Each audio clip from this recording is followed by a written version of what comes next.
let's quickly learn how to find the 2's complement of the given number.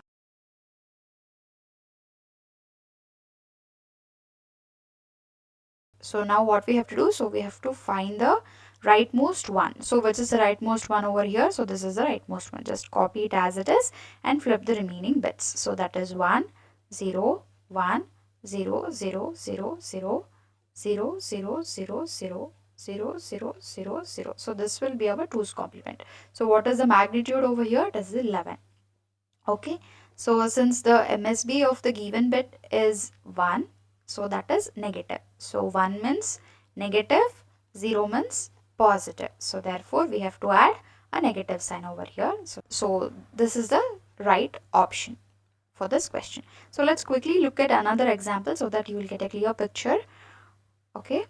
So 1, 1, 1, 0, 1, 0, 1, 0. Okay. So now what we have to do, so you have to find the first one in the given number. So when you travel from LSB to MSB, so you have to hit the first one. So till then you have to copy the same bits as it is. So 0 here, 1 is there. So after you hit the first one, you have to flip the remaining bits like this. So 1, 0, 1, 0, 0, 0. So this is how you have to find the 2's complement. Easy.